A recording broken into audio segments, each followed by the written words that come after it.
Shalom, shalom wanita-wanita yang luar biasa di dalam Tuhan. Selamat bertemu kembali dalam ibadah Wow, Woman of Word, atau wanita-wanita yang berdiri di atas kebenaran firman Tuhan. Apa kabar semuanya? Saya percaya kita semua dalam keadaan baik-baik dan sehat-sehat saja. Puji Tuhan, di kesempatan kali ini telah hadir bersama dengan kami hamba Tuhan yang juga tentunya luar biasa. Beliau setia untuk melayani kita semua, memberkati kita dengan kebenaran firman Tuhan, dan pasti akan membangun iman kita semua. Oleh sebab itu, dimanapun kita berada, lebih dahulu saya akan mengajak kita semua, mari kita angkat suara kita akan membesarkan dan memuji nama Tuhan. Mari kita memuji Tuhan.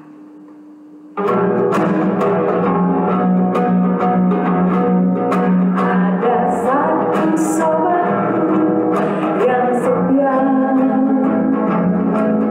tak pernah dia tinggalkan diriku. Di waktu aku susah, waktu ku sendirian, dia selalu menemani diriku. Namanya Yesus, namanya Yesus, nama Yesus yang menghibur hatiku. Namanya Yesus, namanya Yesus, nama Yesus yang menghibur hatiku. Ada satu sobatku yang setia, tak pernah dia tinggalkan diriku. Di waktu aku susah, waktu ku sendirian, dia selalu menemani diriku. Namanya Yesus, namanya Yesus, nama Yesus yang menghibur hatiku. Namanya Yesus, namanya Yesus, nama Yesus yang menghibur hatiku. Nama Yesus yang menghibur hatiku. Nama Yesus yang menghibur hatiku.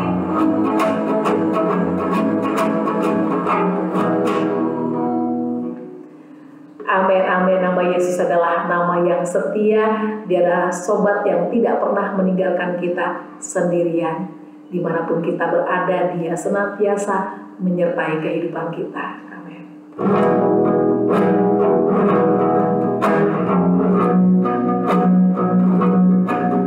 Engkau Tuhan yang setia, waktumu selalu yang terbaik. Engkau Tuhan sandaranku,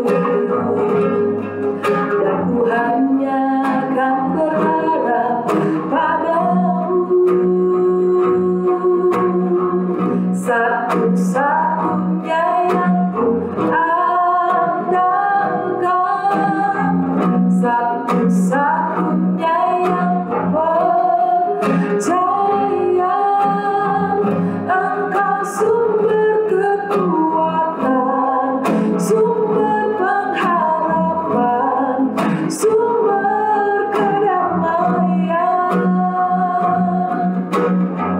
Satu-satunya yang ku andalkan, satu-satunya yang ku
Tuhan, seperti pujian yang kami nyanyikan Bapa, bahwa Engkau adalah satu-satu yang layak untuk kami andalkan dan kami percayai Tuhan. Terima kasih Tuhan untuk memiliki Tuhan Allah yang seperti Engkau dalam hidup kami Tuhan. Dan saat ini kami siap untuk mendengarkan firman-Mu Tuhan. Urapi kami semua, berikan kami hikmat dan pengertian, agar kami bisa mencerna setiap kebenaran yang disampaikan oleh hamba-Mu. Mudahkan juga hamba-Mu untuk memberitakan firman-Mu kepada kami semua. Hanya di dalam nama Yesus kami telah berdoa dan mengucap syukur. Haleluya. Amin. Puji Tuhan, saya tidak akan mengulur waktu lebih lama lagi. Waktu dan tempat saya persilakan kepada hamba Tuhan yang akan menyampaikan firman Tuhan. Shalom saudara sekalian kekasih di dalam Tuhan, apa kabar? Saya harap saudara sekalian baik-baik dan sehat-sehat semuanya. Mari kita saling mendoakan untuk kita selalu sehat di dalam Tuhan. Amin. Dan sore hari ini saya tahu yaitu judulnya sangat mengejutkan, dikatakan yaitu langkah daripada iman Rahab, dan dia adalah seorang wanita sundal. Ya, karena itu yang tertulis saudara dalam firman Tuhan. Memang katanya nggak enak dengarnya, tapi itu yang tertulis dalam firman Tuhan bahwa Rahab itu adalah seorang wanita sundal yang hidup di zaman perjanjian lama, ya. Dan pada saat itu ialah pada zamannya Joshua. Dan ada dua hal yang sangat mencolok yaitu dari kata Rahab ini. Dia seorang wanita sundal, atau dikatakan dalam firman Tuhan dikatakan dia adalah seorang perempuan sundal di dalam Yosua 2 ayat 1. Dan setelah itu, tapi dia juga seorang pahlawan iman. Nah, bagaimana ini bisa terjadi saudara? Ini luar biasa. Dari sebab itu buat saya topik ini sangat menarik sekali. Ya, karena secara rohani yaitu keadaan Rahab itu tidak berada dalam kondisi yang ideal untuk percaya kepada Tuhan Allah yang benar, yaitu Allah bangsa Israel. Ya, karena dia adalah warga dari kota Yeriko dan dia adalah bangsa Kanaan, di mana bangsa Kanaan negara ini menyembah ilah-ilah atau berhala-berhala. Tapi Rahab itu luar biasa, dia punya satu aset, yaitu karena dia adalah seorang wanita sundal, pasti dia mendengar cerita dari banyak orang-orang di tempatnya, dia atau yang mampir ke tempat dia, yaitu mengenai bahwa siapa itu Allah bangsa Israel tersebut, ya. Dan dia mendengar dan saudara bisa baca ya, saudara lihat di dalam Yosua 2 ayat 9 kita lihat di sini yaitu Rahab berbicara kepada dua pengintai ya, atau pengintai-pengintai di Yeriko tersebut. Pengintai-pengintai daripada bangsa Israel, kalau kita bilang mata-mata dari bangsa orang Israel. Maka yaitu Rahab berkata kepada orang-orang tersebut, "Aku tahu bahwa Tuhan telah memberikan negeri ini kepada kamu." Nah, itu suatu pernyataan yang luar biasa ya. Jadi dia tahu nih, aku tahu, Rahab bilang, aku tahu bahwa Tuhan telah memberikan negeri ini kepada kamu, itu seluruh bangsa Israel. Dan bahwa kengerian terhadap kamu telah menghinggapi kami, kengerian. Jadi artinya mereka takut, yaitu akan apa yang terjadi dalam kehidupan bangsa Kanaan tersebut. Dan segala penduduk negeri ini gemetar menghadapi kamu. Ayat 10, sebab kami mendengar bahwa Tuhan telah mengeringkan air laut Teberau di depan kamu ketika kamu berjalan keluar dari Mesir, dan apa yang kamu lakukan kepada kedua raja orang Amori yang di seberang sungai Yordan itu, yakni kepada Sihon dan Og, yang telah kamu tumpas. Ayat 11, ketika kami mendengar itu, tawarlah hati kami, dan jatuhlah semangat setiap orang yang menghadapi kamu. Dengan lain kata, udah tawar hati kami, udah ciut dah hatinya. Sebab Tuhan Allahmu, sekali lagi di sini ialah Allah di langit, di atas, dan di bumi di bawah. Jadi kita lihat di sini dari pengakuan daripada pengakuan daripada Rahab, dia jelas sekali meskipun dia bukan bangsa Israel, dia adalah orang Kanaan dan tinggal di kota Yeriko, dia mengakui kedahsyatan daripada Allah bangsa Israel. Karena dia mendengar itu cerita-cerita tentang pembebasan. Kalau saudara lihat pasti cerita tentang yaitu 10 hukum tentang 10 tulah daripada yang terjadi yaitu kepada bangsa Mesir, pasti dia telah mendengarnya. Mereka mendengar yaitu bagaimana bangsa Israel menyeberangi Laut Merah. Dia juga mendengar yaitu pengembaraannya di padang gurun dan kemenangan yang mereka baru-baru dapat di atas bangsa orang Amori. Pasti dia tahu ceritanya semuanya itu ya. Dan Rahab mendengar cukup banyak ya, saya percaya itu untuk mencapai kesimpulan yang benar, yang mendapatkan atau dapat menyelamatkan seluruh keluarganya. Karena itu Rahab memilih untuk menolong para pengintai bangsa Israel. Dan saya mengatakan ini pilihan yang sangat bijaksana. Meskipun dia tidak melihat, tapi dia tahu, dia dengar, dia tahu. Karena berita itu bukanlah berita yang omong kosong begitu saja. Karena itu sudah tersebar di mana-mana. Sampai sekarang pun kita yaitu melihat movie-movie atau film-film mengenai Musa, bagaimana yaitu dengan 10 tulah itu terhadap bangsa Mesir, bagaimana dia menyeberangi Laut Merah, itu kita semuanya udah sampai sekarang itu filmnya atau movie-nya itu masih ada. Dan saya percaya pada saat itu pasti seluruh bangsa-bangsa di negara di sekitar daripada bangsa mereka juga pasti mendengar, ya. Dan di situ saya mengatakan Rahab sangat bijaksana untuk memilih yaitu untuk percaya apa yang dia dengar. Meskipun dia tidak lihat, tapi dia dengar, dia percaya. Dan perubahan hati iman inilah ditambah yaitu tindakan daripada dia, yaitu tindakan daripada Rahab yang didorong oleh imannya, yaitu untuk yang menyelamatkan Rahab dan seluruh keluarganya. Saya percaya Rahab mengambil risiko yang besar ya untuk dia menyelamatkan atau menyembunyikan pengintai-pengintai bangsa Israel. Pasti kalau ketahuan nomor satu pasti dia akan dimatikan oleh rajanya sendiri. Tapi dia percaya bahwa yaitu bangsa dan Allah daripada bangsa Israel. Dia percaya kalau saya menolong yaitu bangsa yang memiliki Allah ini, pasti Allah bangsa Israel itu juga akan menolong saya. Dari sebab itu saya mengatakan Rahab mengambil risiko yang sangat besar, ya. Karena dia sudah mendengar tentang bangsa Israel dan dia percaya dari sebab itu dia bertindak untuk percaya kepada Allah yang hidup yaitu Allah bangsa Israel. Ya, kalau saudara lihat di sini, para pengintai pun yaitu dia mengatakan, oke, kalau kamu selamat, kamu juga selamatkan keluarga saya dong. Itu logikanya daripada kita semua, logika daripada Rahab. Maka para pengintai pun yaitu daripada bangsa Israel memberikan 3 syarat yang harus dipenuhi oleh Rahab juga. Nomor 1, dikatakan dia harus membedakan rumahnya dari yang lain dengan menggantungkan tali merah pada jendela. Sehingga yaitu orang Israel itu tahu, oh rumah mana yang harus disisihkan, rumah mana yang tidak dihancurkan. Atau rumah mana di situ orang-orangnya tidak dibunuh oleh pada bangsa Israel.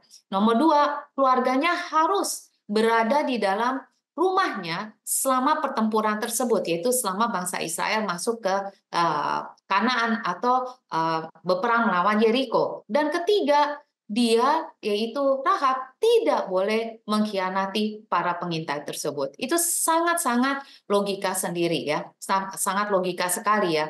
Rahab bisa saja menunjukkan lokasi rumahnya dengan berbagai cara. Ya benar nggak? Bisa aja berbagai cara.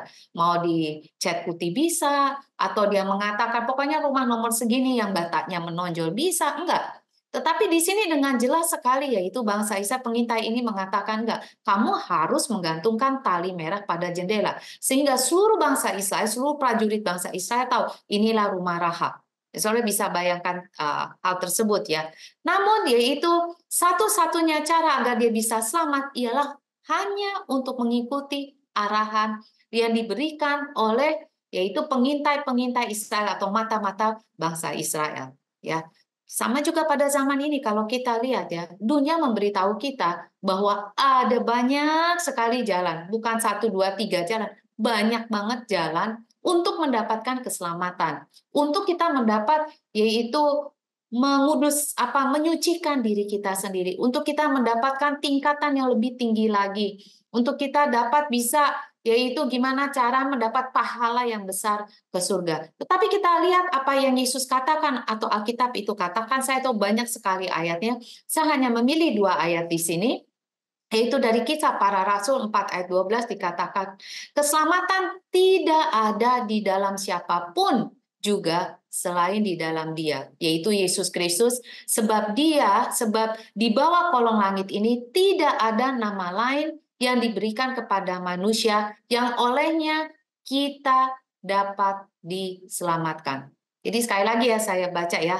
keselamatan tidak ada di dalam siapapun juga selain di dalam Dia, yaitu Yesus Kristus, sebab di bawah kolong langit ini tidak ada nama lain yang diberikan kepada manusia yang olehnya kita dapat diselamatkan. Jelas sekali.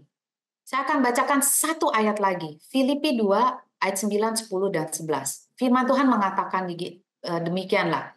Itulah sebabnya Allah, yaitu sangat meninggikan Dia, yaitu Yesus Kristus. Kenapa? Karena Dia telah mati di atas kayu salib untuk seluruh umat manusia. Dan mengaruniakan kepadanya, yaitu Yesus Kristus, nama di atas segala nama. Ayat 10, supaya dalam nama Yesus bertekuk lutut, yaitu segala yang ada di langit dan yang ada di atas bumi dan yang ada di bawah bumi. Luar biasa. Ayat 11, dan segala lidah mengaku Yesus Kristus adalah Tuhan bagi kemuliaan Allah Bapa. Wow. Nggak ada nama. Hanya nama Yesus yang paling tertinggi, bukan nama daripada siapapun orang-orang suci lain atau orang kudus lain. Enggak, cuma hanya satu nama.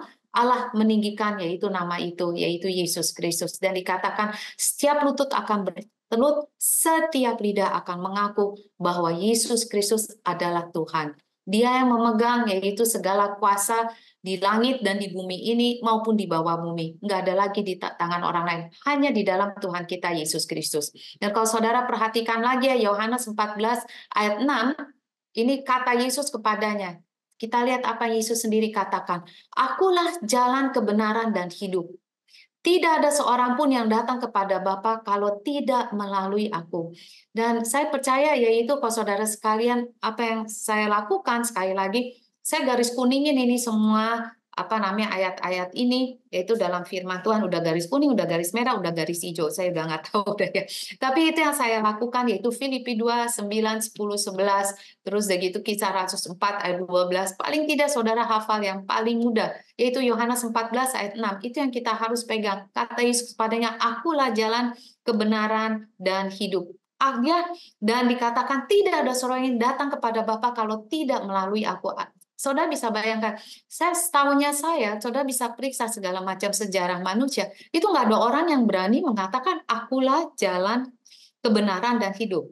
Itu nggak ada orang yang berani, karena mereka tahu dia nggak bisa memberi kehidupan. Bisa aja dia memberitahukan saudara kebenaran menurut standar manusia, tapi nggak ada satu orang pun berani bisa mengatakan, aku yang memberi kehidupan kepada engkau. Dan di sini Yesus sendiri, karena dia adalah memang sepenuhnya manusia waktu di bumi ini, tapi dia sepenuhnya adalah Allah. Makanya hanya dia yang berani mengatakan, akulah jalan, kebenaran, dan hidup. Dan tidak ada seorang pun yang datang kepada Bapa. Dan saya percaya hanya Yesus saja yang berani mengatakan, hanya dia satu-satunya jalan kepada Allah.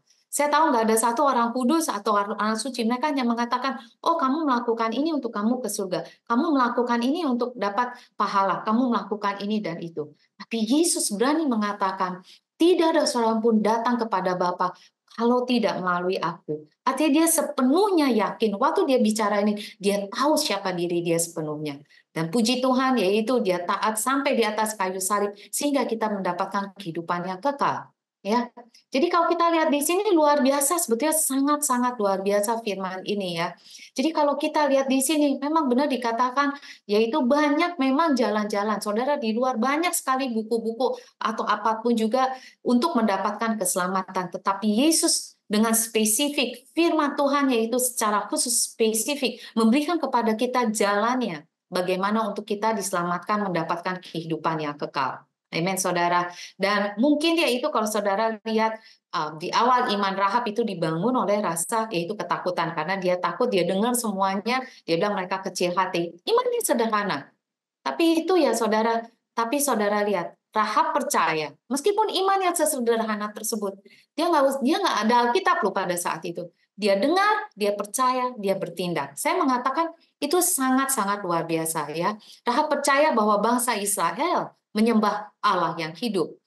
Dia nggak bisa lihat Allah Israel itu gimana. Tapi yaitu dia mempertaruhkan nyawanya dengan dia bertindak, yaitu menyembunyikan pengintai-pengintai daripada bangsa Israel ini. Imannya yaitu iman daripada Rahab yang sederhana ini, yaitu memicu karya keselamatan penyelamat Allah untuk seluruh keluarganya.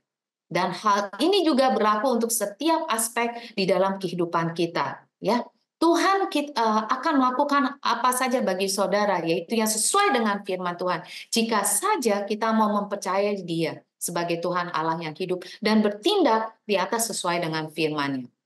Iman Rahab, saya percaya ya, itu yang memampukan dia berpaling daripada segala budaya-budaya daripada bangsa Kanaan atau daripada kota Yeriko, membuat dia berpaling daripada masyarakat atau rajanya pada saat itu. Dia berpaling daripada agama-agamanya atau dia berpaling daripada ilah-ilahnya. Dan saya mengatakan itu tindakan yang sangat berani, tindakan yang luar biasa daripada seorang, maksudnya wanita sundal, maksudnya atau perempuan sundal, artinya belum tentu dia berpengalaman pendidikan dan apa-apanya, tapi tindakannya itu luar biasa. Dan saya percaya dimanapun saudara berada, yaitu apapun keadaan saudara, ya.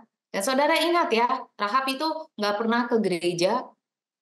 Ya, that's interesting ya. Rahab nggak pernah ke gereja. Rahab di situ nggak ada pendeta yang kasih tahu dia hanya dengar. Dan saya percaya saudara, pada saat ini dimanapun keadaan saudara, yaitu apapun status saudara, yaitu saya katakan Tuhan sanggup menyelamatkan saudara maupun saya. Apapun situasi kita, manusia nggak usah tahu situasi kita, tapi Tuhan tahu situasi, yaitu saudara maupun situasi saya. Amin saudara. Bagi Rahab ya, saat itu yang terlihat di depan matanya adalah bangsanya yang dipenuhi ketakutan. Ya, seperti juga udah nggak ada harapan. Sama seperti hidup kita, barangkali saya nggak tahu masalah saudara pada saat ini. Bisa aja saudara mengatakan, yaitu saya juga kayak Rahab, atau saudara mengatakan kondisi kehidupan saya ini sulit banget, dan munculnya ketakutan-ketakutan karena ekonomi, atau saudara takut umpamanya saudara nggak ada kerjaan, atau umpamanya saudara stres karena depresi, ataupun sakit penyakit, ataupun masalah anak saudara. Saya nggak tahu masalah saudara, ya. Tapi saya berkatakan pada saudara, yaitu saya nggak perlu tahu. Yang perlu tahu adalah Tuhan saudara. Amin saudara. Karena Tuhan yang kita layan dan sembah itu adalah Tuhan yang hidup. Dan puji Tuhan, Dia memberikan anak tunggal yaitu Yesus Kristus. Manusia, saya barangkali bisa bantu saudara, tapi ada batasnya saudara. Saudara mengatakan, tapi gimana ya? Kita kembali lagi kepada Tuhan kita. Dengan penuh pengharapan, yaitu kita datang kepada Tuhan kita. Kita berdoa kepada Dia. Memiliki iman. Kalau Dia mendengarkan Rahab, yaitu kenapa dia tidak bisa mendengarkan kita. Kalau dia menolong Rahab yang nggak pernah ke gereja, nggak pernah apa-apa, tapi dia percaya bahwa Allah bangsa Israel adalah bangsa yang hidup. Kenapa? Yaitu Tuhan tidak menolong kita yang percaya bahwa Yesus Kristus adalah anak Allah yang hidup. Bisa ikutin saya. Itu sederhana sekali ya saudara. Dan saya percaya di dalam Yesus Kristus, yaitu Dia sudah mati bagi kita semua, pasti kita ada harapan di dalam Dia. Amin saudara. Saya percaya Yesus Kristus itu dulu, sekarang, selama-lamanya, sama selalu. Kalau saudara mengatakan, Pastor Debbie selalu mengatakan demikian. Saya akan mengatakan 1000 kali saya di YouTube, mau 1.000.000 kali, saya akan selalu mengatakan Tuhan Yesus itu sama dulu, sekarang, dan selama-lamanya sama. Amin, saudara. Ya. Dan saya katakan terobosan atau mujizat terjadi bukan karena jeritan kebutuhan kita kepada Tuhan. Benar, serius. Tetapi yaitu karena seruan daripada iman kita, yaitu kita tahu iman artinya apa? Saya percaya Tuhan saya itu hidup. Bahkan saya bicara sama saudara pada saat ini juga membangunkan iman saya, saudara. Seriously membangunkan iman saya. Rahab cerita, saya bilang, aduh ilah Tuhan ampuni saya. Waktu saya baca ini, saudara, saya mengatakan Tuhan ampuni saya Tuhan. Dia aja bisa percaya yang luar biasa Tuhan.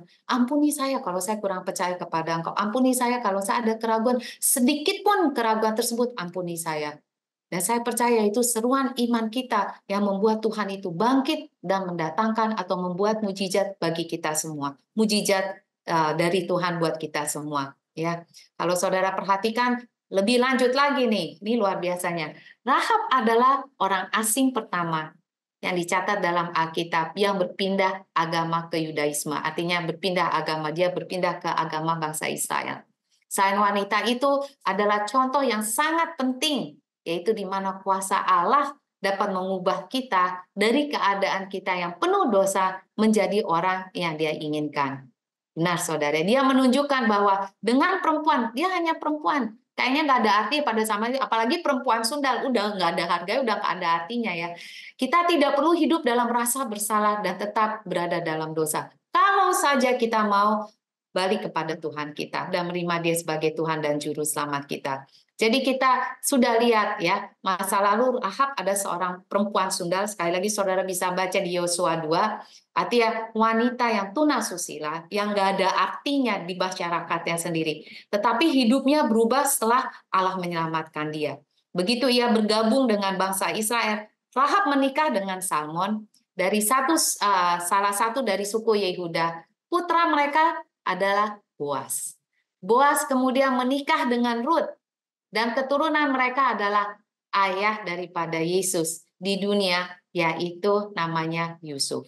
Ini semua tertulis, makanya kalau kita baca silsilah, aduh membosankan, ini anak siapa, ini bin siapa, ini bin siapa. Tapi penting juga saudara kita baca, dan itu tertulis di dalam Matius 1 ayat 4 sampai 6. Dan kita tahu ya kisah daripada mereka, bahwa Boas dan Yusuf itu adalah tumbuh dewasa dan menjadi pria yang saleh dan takut akan Tuhan. Wow. Saudara bisa bayangkan, saudara mengatakan, "Hah? Yesus? Masa iya? Nenek buyutnya apa-apa itu seorang perempuan sundal?" Tapi itu nyatanya. Wow. Luar biasa. Ini yang patut kita renungkan, saudara. Bahwa pada mulanya pun Yesus telah mati, yaitu bukan hanya untuk bangsa Yahudi, tapi untuk saudara dan saya. Janganlah kita berkecil hati, yaitu masa belakang kita atau dulu kita yang kelam, sekelam-kelamnya masa lalu kita, Tuhan dapat mengubah semuanya itu. Amin. Dengan hanya satu, yaitu seperti dikatakan, karena tindakan iman daripada seorang perempuan sundal yang bernama Rahab, itu dia berubah menjadi seorang pahlawan beriman. Saya mengatakan pahlawan beriman karena yaitu apa? Melalui dia seluruh rumah tangganya itu diselamatkan ya. Saya tahu Rahab tidak melakukan hal yang spektakuler, yang mencengangkan dunia pada saat itu, umpamanya bernubuatlah apa, enggak. Pelayanan Tuhan juga sama sekali enggak ya. Dia hanya satu aja, dia mendengar, dia percaya, dan dia bertindak. Ini saudara kita semua dapat melakukannya. Begitu sederhana ya, namun sangat besar dampaknya untuk keluarga saudara maupun keluarga saya. Karena Allah yang hidup, yaitu Allah daripada Rahab, juga pada saat ini adalah Allah yang hidup, yang masih berkuasa dan mengasihi kita semua, dan Dia adalah Allah kita semuanya di dalam nama Yesus. Amin, saudara. Sangat sederhana sekali firman-Nya, dan saya percaya firman ini yaitu sangat-sangat buat saya sangat-sangat membangkitkan, meskipun sangat sederhana, tapi buat saya ini sangat luar biasa karena saudara bisa bayangkan orang yang nggak bersekolah, orang yang benar-benar sampai dikatakan di sini perempuan sundal. Siapa sih yang mau dikasih nama itu? Nggak ada satupun. Kenapa tertulis dalam Alkitab tersebut? Supaya kita tahu, yaitu latar belakang wanita ini dan bagaimana Tuhan bisa mengubah dia. Ya, dan nggak benar-benar kalau buat saya waktu lihat firman ini benar-benar nggak masuk akal, sama sekali nggak masuk akal. Dan itu yang membuat saya, Tuhan ampuni saya, yaitu karena saya kurang beriman, saya kurang percaya. Dan berapa lebih besar lagi sekarang yang kita udah mengenal Yesus, pasti Tuhan yaitu sanggup menolong saudara dan saya. Amin. Mari kita berdoa saudara sekalian. Bapak, sekali lagi kami mengucap syukur, terima kasih Tuhan untuk firman yang sederhana but so powerful, tapi luar biasa. Tuhan sangat luar biasa besar dan dahsyatnya firman ini untuk sore hari ini, untuk bagi diri saya, dan saya juga berdoa untuk setiap para pemirsa pada saat ini Tuhan. Dan saya berdoa Tuhan di dalam nama Yesus Kristus Tuhan, biar Engkau sendiri yang beracara dalam kehidupan setiap pemirsa pada saat ini, setiap pendengar dimanapun mereka berada Tuhan. Kami berdoa Tuhan, ampunilah kami Tuhan jika kami ada keraguan, kurang percaya dan segala sesuatunya. Tapi kami mau balik lagi kepada Engkau ya Tuhan Yesus Kristus. Kami mau terima Engkau ya Allah Bapa sebagai Tuhan dalam kehidupan kami. Kami mau terima Engkau Tuhan Yesus sebagai Tuhan dan Juru Selamat kami. Dan kami mau serahkan Tuhan seluruh kehidupan kami kepada Engkau, karena kami percaya yaitu mati dan hidup kami di dalam tangan Kau. Kau adalah Tuhan untuk selama-lamanya, sampai selama-lamanya. Dan Kau, Yesus, dikatakan setiap lutut bertelut, setiap lidah mengaku bahwa Engkau adalah Tuhan dan Juru Selamat dalam kehidupan kami. Sekali lagi kami mengucap syukur, terima kasih Tuhan. Kami datang kepada Engkau Tuhan, ampuni segala dosa-dosa kami Tuhan. Dan kami mau menerima pengampunan daripada Engkau. Dan kami serahkan seluruh kehidupan kami kepada Engkau Tuhan. Karena di dalam Engkau Tuhan ada masa depan, ada kekekalan. Kami mau serahkan juga seluruh keluarga kami di dalam Engkau Tuhan. Dan kami berdoa pada saat ini Tuhan, bagi mereka yang sakit Tuhan, Kau sendiri menyembuhkannya di dalam nama Yesus Kristus. Bagi mereka yang masalah keuangan Tuhan, Engkau buka jalan Tuhan. Kau berikan pekerjaan yang baru Tuhan. Kau berikan Tuhan pekerjaan Tuhan yang dapat mencukupi segala sesuatu kebutuhan daripada mereka Tuhan. Dan juga Tuhan, mereka ada masalah dalam keluarga, Engkau sendiri Tuhan menghancurkan segala sesuatu roh cerai-berai tersebut, dan Kau persatukan semua keluarga itu kembali di dalam kasih-Mu Tuhan. Sekali lagi Tuhan, kami juga berdoa Tuhan untuk keselamatan daripada rumah tangga kami masing-masing. Kami percaya satu diselamatkan, seluruh rumah tangga kami diselamatkan.